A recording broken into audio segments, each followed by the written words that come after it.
welcome back to Food Prep Guide. We are back with another Meals in Jars video. This one is featuring soups. I have 5 delicious Meals in Jars soups to bring you today, including my all-time favorite, which is a broccoli and cheese soup.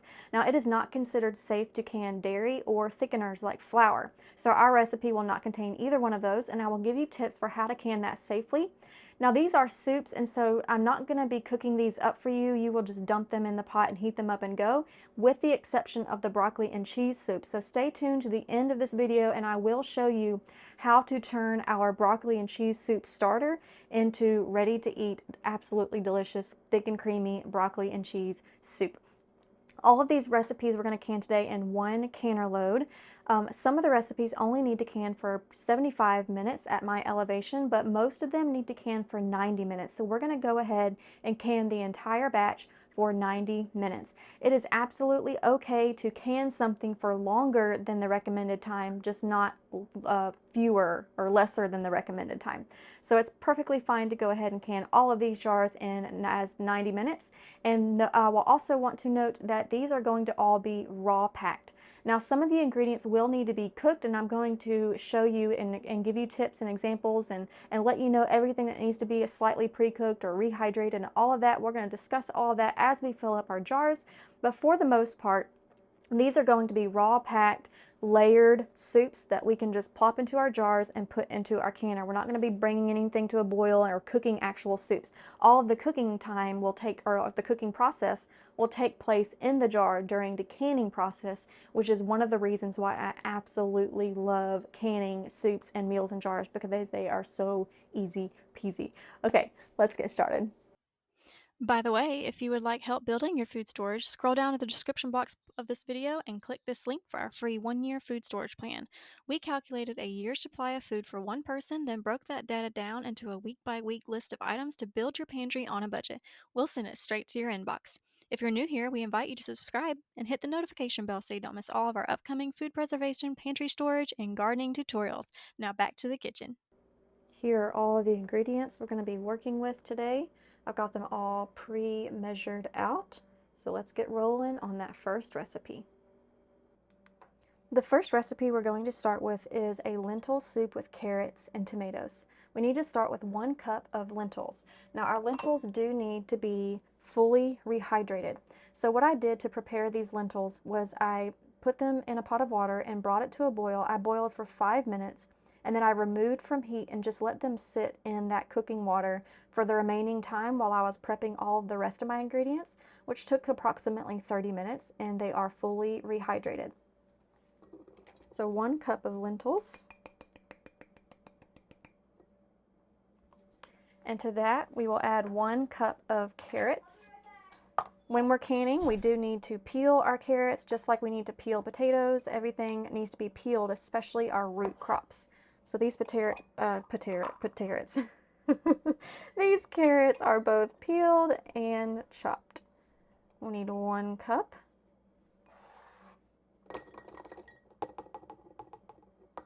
And to that, we will add 1/2 cup of onions. Again, already some chopped onions.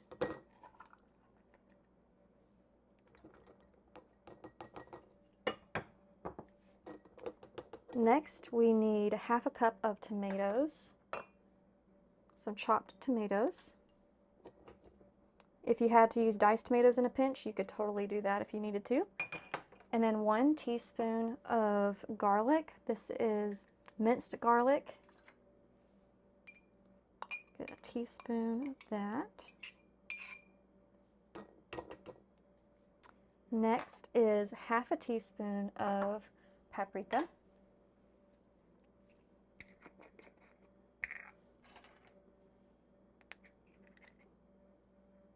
Followed by 1/2 teaspoon of parsley.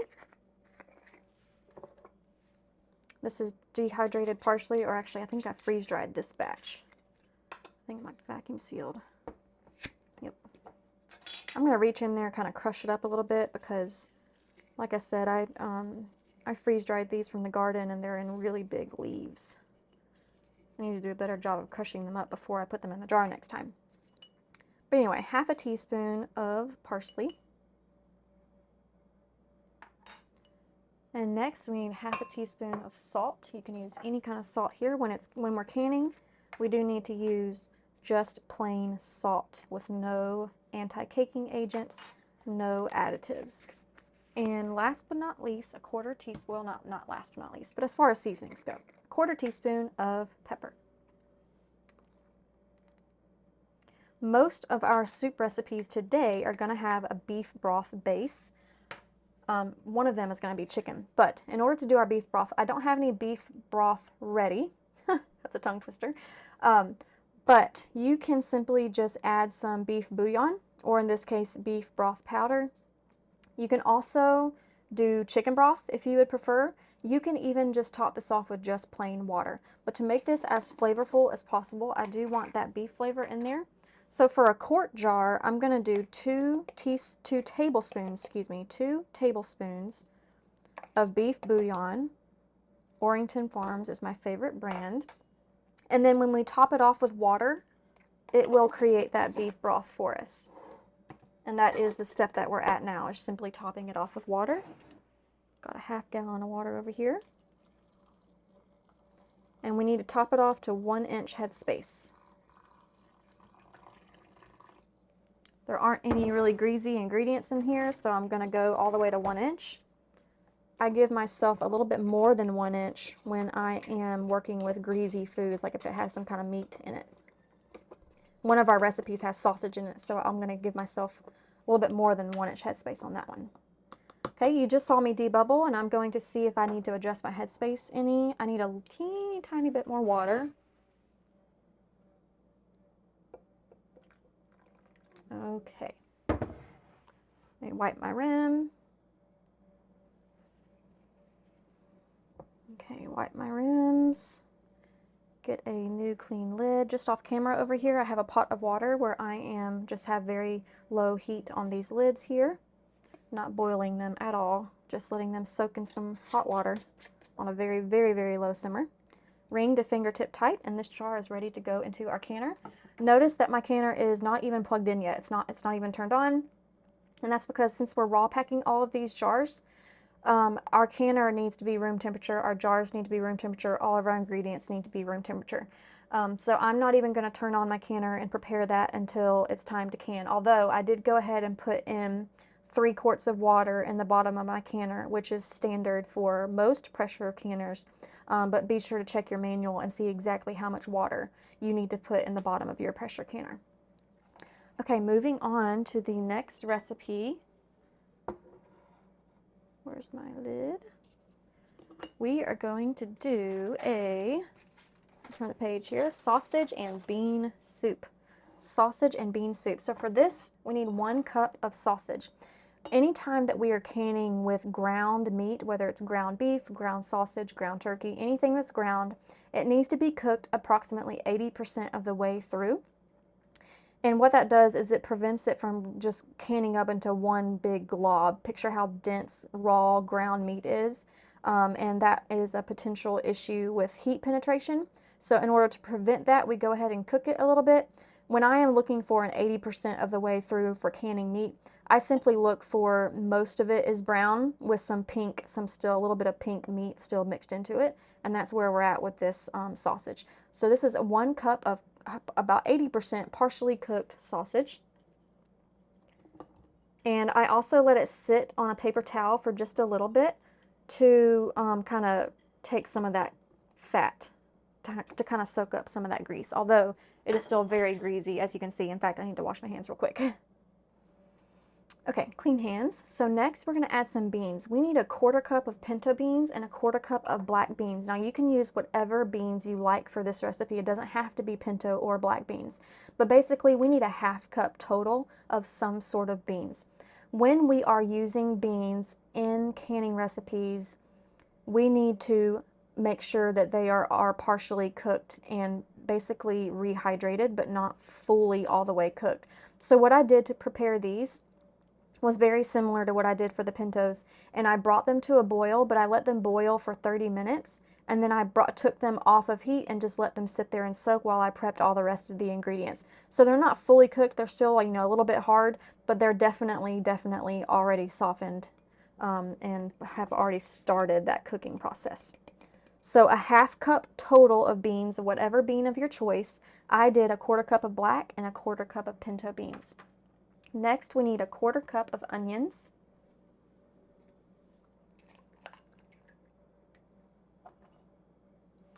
After that, we need a 1/4 cup of celery.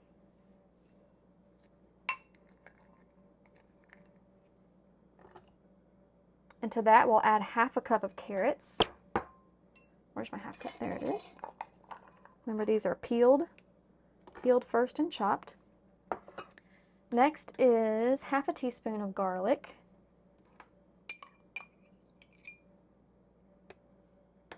1/2 teaspoon of salt.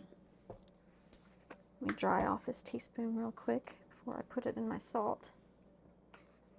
1/2 teaspoon of salt. This is Redmond's real salt, but any plain salt will work fine. And a 1/4 teaspoon of pepper. I always lose my pepper. There it is. 1/4 teaspoon of pepper. And again, we're going to top this off with beef broth. And in order to do that, we will use 2 tablespoons of our beef bouillon. 1 and 2. And then we will top it off with water. The water does not need to be boiling, just regular water from your tap. Fill that up to a 1-inch headspace. I'm going to give myself a little bit extra because of that greasy sausage. That is something that I have just found throughout my years of canning, that greasy foods tend to have seal failures more often than non-greasy foods.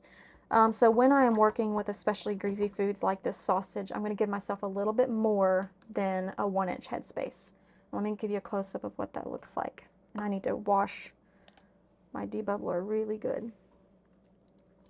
So here's 1-inch headspace, and you can see I've got a little bit less. I'm going to wipe my rim really good. There's a little bit of grease right there at the top. I get very closely investigating my lids or my jars whenever I'm working with greasy foods. Okay, get a new clean lid from out of our hot water over there. Ring to fingertip tight. And this jar is ready to go into the canner. I need to wash up some utensils since I did touch that partially cooked sausage. I'll be right back. Okay, next recipe is our broccoli and cheese soup base, and we need to start with 1 cup of broccoli. But let me tell you how I'm going to put this in the jar. I'm not going to put this in the jar all in one clump. So there's 2 reasons why it's not recommended to can broccoli cheese soup or just simply broccoli. Broccoli cheese soup, of course, has cheese in it, and it is typically thickened with a roux, which has flour in it, flour and butter. And it's not considered safe to can with dairy or thickener, so that's one reason. But even just canning broccoli, there isn't a tested published recipe for canning broccoli for 2 reasons. Whenever there is a recommendation or there is a lack of a tested recipe, I always ask why and research until I'm satisfied with an answer. And when it comes to broccoli, it is not a safety issue, it is simply a quality issue. And there's 2 reasons. Number 1, when broccoli is canned, it smells very, very strongly. So much so that some people would be completely turned off by it. The reason why I am okay with putting it in this recipe is that I'm only using 1 cup to 4 cup or 3 cups of other ingredients. So I'm not canning simply a whole quart of broccoli. That would be way too stinky and way too unappetizing. But 1 cup in this full quart jar I am okay with. The second reason why it's not recommended to can broccoli is because as it softens up during the canning process, it can clump up into a dense ball. And density is an issue with heat penetration, being able to penetrate through the entire jar and heat up all the food to the necessary temperature that's needed to kill off any bacteria. So what I'm going to do to avoid that potential risk is I'm not going to dump this whole jar into one little clump. What I'm going to do is I'm going to sprinkle in the other vegetables and the other ingredients and kind of layer in the broccoli sprinkled in throughout all the rest of the ingredients. And lastly, the next thing we're going to do to make sure that we can this safely is we're not going to be putting any of our cheese, butter, or flour in it just yet. We will simply can up all of our vegetables and broth, and I will show you at the end of this video how I use this soup base to make a very quick and creamy broccoli and cheese soup. Okay, so for the first ingredient we need is half a cup of potatoes. Whoops. There we go. Okay, so half a cup of potatoes. I'm going to sprinkle in just a little bit. And remember, we need 1 cup of broccoli, so I'm going to sprinkle in a little bit of broccoli. And then do some more potatoes. And I'm going to keep this on hand to just continue sprinkling in throughout the rest of the ingredients. So next we need half a cup of carrots. I'm going to do the same thing, get a half a cup. Sprinkle in a little bit. Sprinkle in a little broccoli. Sprinkle in more carrots. Next we need half a cup of onion. Do the same thing, sprinkle, and there's only a little bit left, so I'm going to go ahead and put the rest of the broccoli in. Whoops, sorry about that. And then the rest of our onions. Next, we need a 1/4 cup of celery.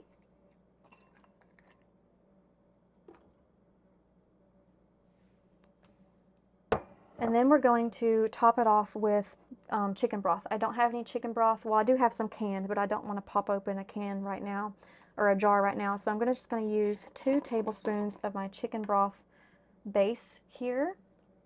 You can use chicken bouillon, which is essentially the same thing. This just has cleaner ingredients, which is why I really appreciate Orrington Farms chicken broth powder. And now we're going to top it off with water. I'm not adding any salt or pepper to this particular recipe because I will salt and pepper it when it comes time to make it if it needs it. But that chicken broth powder is really flavored very well.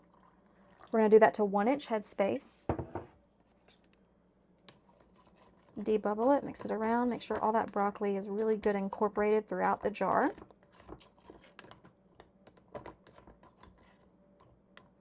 If you are brand new to canning, I do recommend only sticking to tested, published recipes.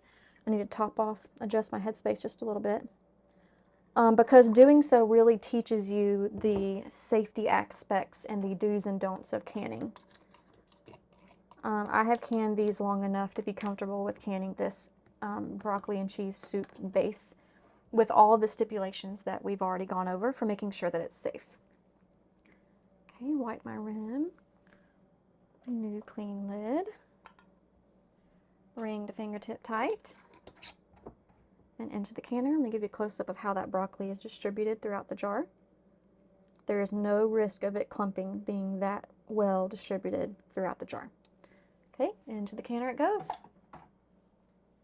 This next recipe is a split pea soup, and we need to prepare the split peas just like we did the lentils, and that is bringing it to a boil, let it boil for a few minutes, bring it off the heat and let it sit in its cooking water for 30 minutes to an hour. I simply let it sit while I was prepping all of the other ingredients, which was approximately 30 minutes. And this is good and rehydrated. We need 2 cups of split peas. These are dried split peas that have essentially been rehydrated. There we go. Okay, next we need half a cup of carrots. To that we'll add half a cup of onions.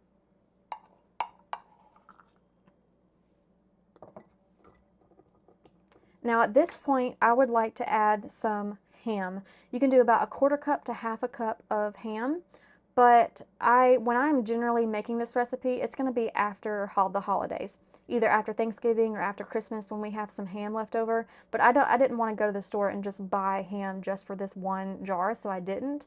But just know that you can add a 1/4 cup or half a cup of ham, just like pulled ham or cut up diced ham. And that would really be a delicious split pea and ham soup, and it would still can for 90 minutes. But I'm going to leave out the ham for this particular recipe. Okay, for our spices, we need half a teaspoon of parsley, I'm going to be generous and do a heaping half teaspoon of that parsley. A 1/4 teaspoon of thyme. Now I only have ground up thyme, which is why I am using a 1/4 teaspoon, because it's very potent in the ground form or powder form. If you have just dried thyme that's not ground up like this, I would probably increase it up to 1/2 teaspoon. But I have ground thyme, so I'm using a 1/4 teaspoon of thyme. And then a 1/4 teaspoon each of salt and pepper. 1/4 teaspoon salt, and 1/4 teaspoon pepper. And then I'm going to take a bay leaf. This is the size. If I had little broken pieces, I'd probably do 2 or 3, but this is a pretty good size bay leaf. I'm going to try to slide that down, kind of down to the side of the jar like that. Try not to break it, but if it breaks, it's not the end of the world. Okay, now if I had ham in this, I would only top it off with water and I wouldn't add anything else. But since this is a ham-free version, I am going to add just a little bit of chicken broth powder. Not as much as our other recipes, so I'm only going to do 1 tablespoon. But if I were doing ham in this, I wouldn't add any of that anyway, because that ham flavor would be really good alone. But that's it. Just top it up to 1-inch headspace with water.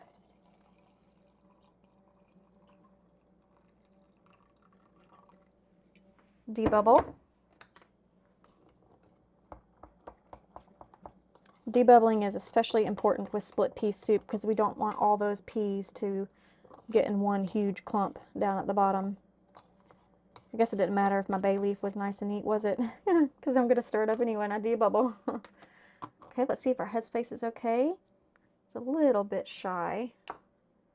Might put just a little bit more water in there.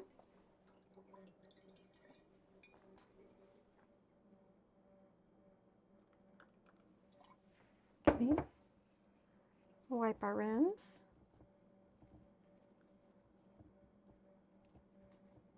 New clean lid. Ring to fingertip tight.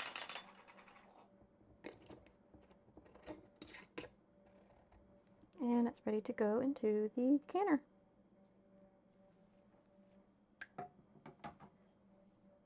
Our final recipe is a chicken soup base.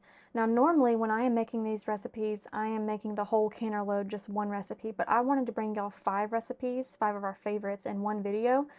So that's why I'm only doing 1 jar per recipe. But normally I would simply chop up a bunch of raw chicken and put up 1 to 2 cups, about maybe like 1.5 cups of chicken per jar. I would get some chicken breast meat, cut it up into 1 to 2 inch cubes, and use 1.5 cups per quart jar. I don't have any raw chicken that's already like in my refrigerator right now. What I do have is a cup of rabbit meat, and to be honest, I hesitated to let y'all know that this was rabbit meat because it does simply look like chicken. But we are raising rabbits for meat, and we probably will be bringing y'all some content about rabbits in the future, but I do want to be respectful for people who are not into that kind of thing and wouldn't want to see that. Of course, we wouldn't be doing any rabbit processing on camera. We would simply talk about how to raise rabbits, breed rabbits, all that stuff. So if y'all are interested in animal husbandry and raising rabbits and using rabbit in recipes, let me know in the comments below if that is something that interests y'all. But I don't have any raw chicken to be working with. I don't even have any cooked chicken at the time. So I am just using 1.5 cups of this rabbit meat. But just know that you can simply use raw chicken meat. You do not have to cook the chicken meat first. You can absolutely raw pack raw meat and not have to worry about it contaminating your vegetables or anything like that. They will cook up just fine inside your pressure canner during the canning process. Okay, so to that, we're going to add a 1/4 cup of onions, and I just have a little bit of onions left in here. I'm going to put this whole bowl in here, which is probably slightly less than a 1/4 cup, and that's fine. And then we need 1/2 cup of peas. This was a bag of frozen peas that I let fall completely before doing this video. So these were just frozen peas. You can use fresh peas. You can even use freeze-dried or dehydrated peas, but they just need to be fully rehydrated before you use them for canning. Next is half a cup of celery, followed by a 1/4 cup of carrots, which is about how much I have left in the bowl. And then our seasonings, we're going to do half a teaspoon of salt and a 1/4 teaspoon of pepper. Now this recipe is a chicken soup base. You can turn this into chicken noodle soup by adding some noodles. You can turn this into what we will be using it for, which is a chicken pot pie or a shepherd's pie. I don't know exactly how I will use it yet when it comes time to cooking it, but I do know how I pretty much always prepare it. And what I do is I will dump the whole jar into a pot and get that heated up, and then I'll have a smaller pot on my stove and I will make a quick roux. 2 tablespoons of butter, 2 tablespoons of flour, and 1 cup of milk. Sometimes I will cut that milk in half and do just a 1/4 cup of milk because we're about to top off this jar with broth. So there's already plenty of liquid in this recipe. So sometimes I add just a little bit of milk just to add some creaminess. But anyway, cook up that roux until you have a nice thick roux to add to your mixture. And then I mix it all together, and what you essentially end up with is a chicken pot pie filling. And you didn't have to spend a whole lot of time on it. So that's why I really love this chicken soup based recipe. Okay, so after that, we're going to do our chicken broth, and we are going to add 3 tablespoons. We want it to be really nice and chickeny since this is a chicken soup base. So I'm doing 3 tablespoons of our chicken broth powder or chicken bouillon, and then topping that off with water. And just like with the others, it needs to be 1-inch headspace.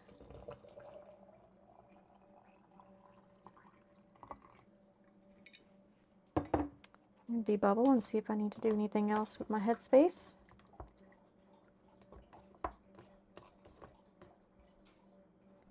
Need a little bit more. Here we go. I'm going to give myself a little bit of extra room because it does have meat in it. Wipe my rims. New clean lid. And ring. Okay, y'all, at this point, you're just going to go through the pressure canning process. All of these recipes do need to pressure can for 90 minutes. I have the Presto digital electric canner, so I just need to press a couple buttons. 90 minutes. Insert jars. The next phase is warm jars, and just in case anyone has this canner, you may know that you can skip the jar warming feature when you are raw packing foods. I no longer do that because I found that I was having some pretty significant seal failures when I did that, when I skipped the warming feature. So I just go ahead and use the warming feature even though we are raw packing. It's totally fine. They're all in the all the jars in here. It's room temperature water, room temperature jars, and room temperature food. So it's not going to be a risk at all by just bringing all of those jars and that water through the warming phase all at the same time. It's totally fine. So I do recommend not skipping the warm feature even when you are raw packing your soups. Okay, I will let you know and show you these soups, what they look like out of the canner. And remember, stay tuned. I'll show you how to whip up that broccoli and cheese soup. Okay, our pressure canner is done. I let it sit for about 10 minutes and our jars are ready to come out. Here is the sausage and bean soup. Next we have the lentil soup with carrots and tomatoes. Next is our broccoli and cheese soup base.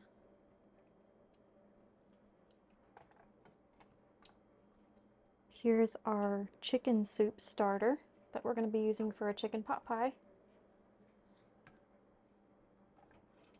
And last but not least is our split pea soup. I'm going to try and get a good image for you of the split pea soup right here, because you can see how it's kind of clumped here at the bottom. And I don't know if you can see on the camera, but there's a lot of little air pockets out through here. So even though it looks like there's this huge clump of split peas at the bottom, once the jar cools and I am assured that it has sealed properly, I will take the jar and shake it. And as I shake it, I'm going to be watching to see how this clump kind of disintegrates, but this is completely normal for appearance for split pea soup. So don't be alarmed if you see a chunk like this. Let's pretend, I'm probably not going to be able to show you this because I'm like 99.9% sure that this soup is totally fine, so I won't be able to show you in action. But if I were to shake up this jar and like if I were to pick it up and turn it upside down and the whole clump just went kabloop and clumped, like fell over all in one clump, I would not use this soup because I would be concerned about density issue and heat penetration. However, we followed the tested, proven safe guidelines of half solids and half liquids. We also followed the safety guidelines of pre-rehydrating our split pea soups. And let me bring this up closer just so you can see all the air pockets, all the little, I don't know if you can see, the light's kind of making it hard to see, but there's a lot of little, gotta be careful, I don't want this jar to not seal right. But there's just, I can tell visually that this is not one solid clump, even though it kind of looks that way. So I just wanted to clarify that in case anyone had any questions or concerned about the appearance of that jar. Okay, once all these cool, I'm going to show you how to turn this broccoli and cheese soup base into creamy and thick broccoli and cheese soup. Okay, let's make up this broccoli soup base. So to start, we're just going to pop this open and get this heated up. I'm going to put it on medium-high heat. We basically just need to bring it to a boil. So bring that to a boil. Whoops, sorry, I hit my light. Okay, in the back, we're going to do kind of like a roux, but it's going to be slightly different than normal. So normally a roux is going to be equal parts butter and flour, and then some liquid like milk or cream or something like that, or even broth. But we have enough liquid in this soup to act as the liquid for our roux, and we want this to be, well, I don't know how y'all like your broccoli and cheese soup, but I like it very thick and creamy. And so that's what we're going to be trying to achieve with this. So we're not going to add any liquid to our roux. We are only going to be doing flour, butter, and cheese. It's going to look really weird, but it works out, I promise. Okay, so we need a stick of butter. I know, that's a lot, but like I said, we're going for thick and creamy here. And this soup will end up serving 3 to 4 people, like a lunch size serving of soup. It wouldn't be enough to do like a big supper meal. But just a small bowl with some toast or something for lunch, it can feed 3 to 4 people. So once this butter melts, we will add the flour, and we'll be back when that's melted. Our butter is melted, so now we're going to add half a cup of flour. And whisk that around.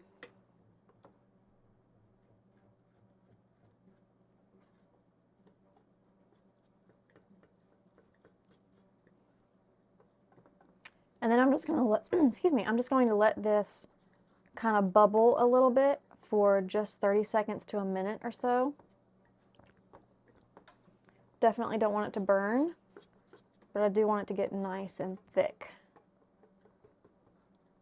So I'm going to let that sit there for a minute.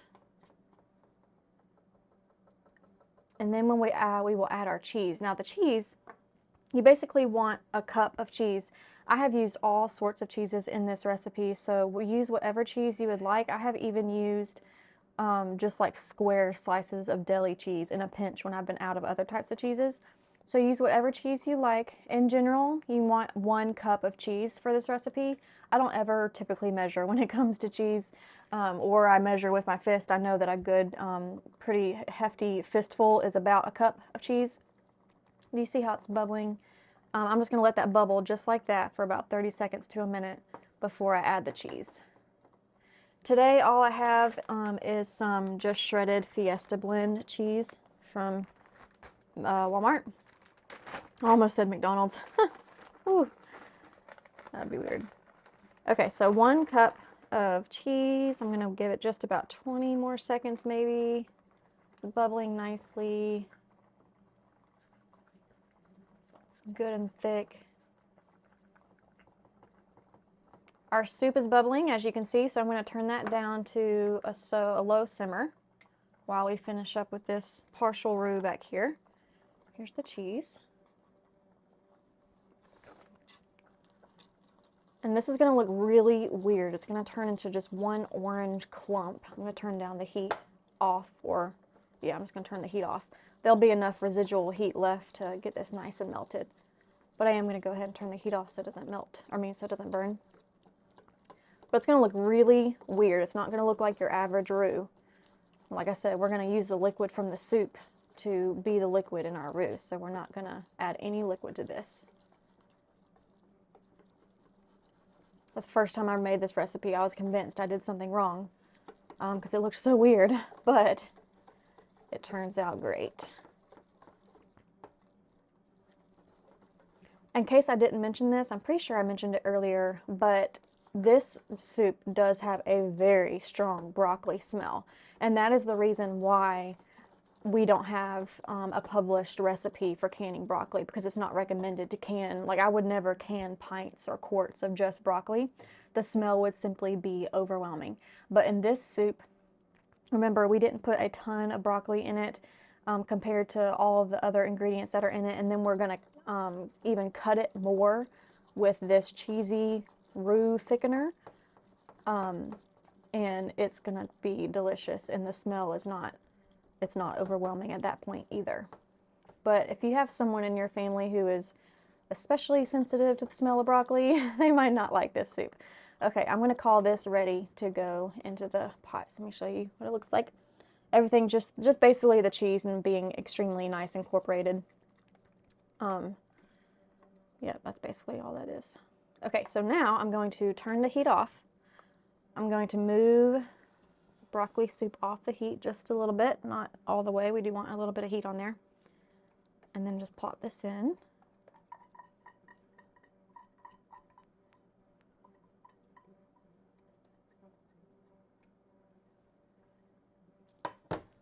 And stir it around.